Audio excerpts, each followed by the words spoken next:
नमस्कार। आज हम एक बहुत ही उलझे हुए और दुखद मामले पर बात करने वाले हैं। जी। राजा रघुवंशी हत्याकांड। इंदौर के एक नौजवान की कहानी जो हनीमून पर खत्म हो गई।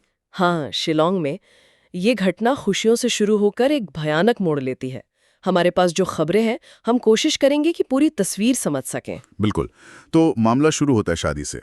11 मई 2025 इंदौर में शादी हुई राजा और सोनम रघुवंशी की। हाँ, और फिर 20 मई को वो हनीमून के लिए शिलोंग पहुंचे। सब कुछ बिल्कुल नया नया सा। लेकिन फिर महज 3 दिन बाद, मतलब 23 मई को ही राजा के गुमशुदा होने की रिपोर्ट लिखाई जाती है। ये थोड़ा अजीब नहीं लगता? हनीमून पर गुमशुदगी। बिल्कुल अजीब है। और इसके बाद जो हुआ वो तो और भी दिल दहलाने वाला था। हाँ, क्योंकि करीब 10 दिन तक तलाश चलती रही। 10 दिन। और फिर 2 जून को राजा का शव मिला, शिलोंग के पास ही सोहरा में। वो वे सौडोंग वाटरफॉल है ना, हाँ, सुना है। बस उसी के पास एक गहरी खाई से उनका शव बरामद हुआ।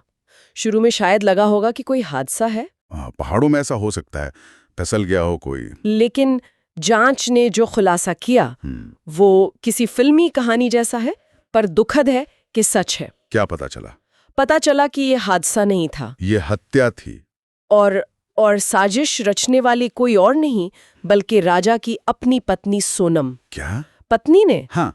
सोनम और उसके प्रेमी राज कुशवाहा ने मिलकर ये साजिश रची थी। यकीन करना मुश्किल है, शादी के फौरन बाद हनीमून पर पति की हत्या की साजिश, और वो भी पत्नी और उसके प्रेमी ने। हाँ, और बात यहीं खत्म नहीं होती। सुनने में आ रहा है कि ये उन लोगों की पहली कोशिश नहीं थी। मतलब ये राजा को मारने का उनका चौथा प्रयास था। चौथा? तो पहले 3 बार वो नाकाम रहे। जी हाँ, इससे पता चलता है कि ये कितनी सोची समझी साजिश थी, कितनी प्लानिंग की गई थी। और इसमें और कौन लोग शामिल थे? सिर्फ सोनम और राज? नहीं, उनके अलावा 3 और नाम सामने आए हैं। आकाश राजपूत, आनंद कुर्मी और विशाल सिंह चौहान। ये लोग भी साजिश में शामिल थे। 5 लोग। साजिश, इतने सारे लोग, बार बार कोशिश, और दूसरी तरफ सोनम ये भी कह रही हैं कि उसे शादी के लिए मजबूर किया गया था। हाँ, उसका दावा है कि उस पर दबाव था शादी का, और उसकी मानसिक हालत ठीक नहीं थे। ये दोनों बातें एक साथ कैसे हो सकती हैं? मतलब मजबूरी में शादी और फिर इतनी प्लानिंग से हत्या। यही इस केस का सबसे उलझा हुआ पहलू है। एक तरफ तो मकसद साफ दिखता है, सोनम और राज कुशवाहा का शादी से पहले का रिश्ता। हो सकता है उसे छुपाने के लिए या उससे निकलने के लिए किया गया हो। और दूसरी तरफ ये मजबूरी वाला दावा, क्या पता ये बचाव का तरीका हो या इसमें कुछ सच्चाई भी हो। ये तो जांच में ही पता चलेगा। इसमें एक और एंगल है, पैसों का। सुनने में आया है कि राजा ने करीब 10 लाख के सोने के गहने पहने हुए थे। वो गायब थे? हाँ, ये बात भी सामने आई है। करीब 10 लाख के गहने गायब थे। तो सवाल उठता है कि क्या मकसद सिर्फ रिश्ता खत्म करना था या पैसों का लालच भी था? हो सकता है दोनों बातें हों। बिल्कुल। अक्सर ऐसे मामलों में कई वजह होती हैं। हो सकता है अवैध संबंध मुख्य कारण हो, पर पैसों के लालच ने प्लान को और पक्का कर दिया हो। पुलिस यकीनन इस एंगल से भी जांच कर रही होगी। एक और बात थोड़ी अजीब लगी।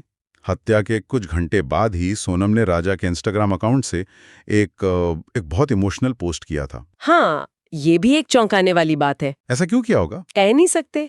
क्या ये दुनिया को दिखाने के लिए था, या जैसा शक जताया जा रहा है, कहीं ये हत्या को आत्महत्या जैसा दिखाने की कोशिश तो नहीं थी, ताकि पुलिस गुमराह हो जाए? ये मुमकिन है। ये व्यवहार बहुत संदिग्ध लगता है। बिल्कुल। तो अभी क्या स्थिति है? जांच कहां तक पहुंची है? देखिए, मेघालय पुलिस ने सभी 5 आरोपियों को गिरफ्तार कर लिया है। सोनम, राज, आकाश, आनंद और विशाल। ठीक है। जांच चल रही है, लेकिन राजा के परिवार वाले संतुष्ट नहीं है। शायद उन्होंने सीबीआई जांच की मांग की है। सीबीआई जांच क्यों? उनका आरोप है कि शुरुआत में लोकल पुलिस ने थोड़ी ढिलाई बरती थी मामले में। अच्छा, तो मामला भी चलेगा? हाँ, जांच जारी है। तो कुल मिलाकर भी ये एक बहुत ही दुखद घटना है, जहां शादी जैसे रिश्ते की आड़ में इतना बड़ा विश्वासघात और फिर हत्या। बहुत सी जिंदगियां उलझ गई हैं इसमें। हाँ, बिल्कुल। ये घटना दिखाती है कि रिश्ते कितने जटिल हो सकते हैं, धोखा कितना गहरा हो सकता है, और जो बाहर से दिखता है उसके पीछे की सच्चाई कितनी भयानक हो सकती है। सोचने वाली बात है, रिश्तों में विश्वास कितना नाजुक होता है ना। हाँ, और हम शायद उसे बहुत हल्के में ले लेते हैं। सही कहा। और शायद श्रोताओं के लिए एक सवाल छोड़ जाते हैं हम यहाँ पर, हाँ, कि जब अपने करीबी रिश्ते ही इतने अप्रत्याशित, इतने खतरनाक हो सकते हैं, तो हम बाहरी दिखावे या सुनी सुनाई बातों पर कितना भरोसा कर सकते हैं? ये घटनाएं हमें इंसान के मन के किन अंधेरे कोनों से रूबरू कराती हैं।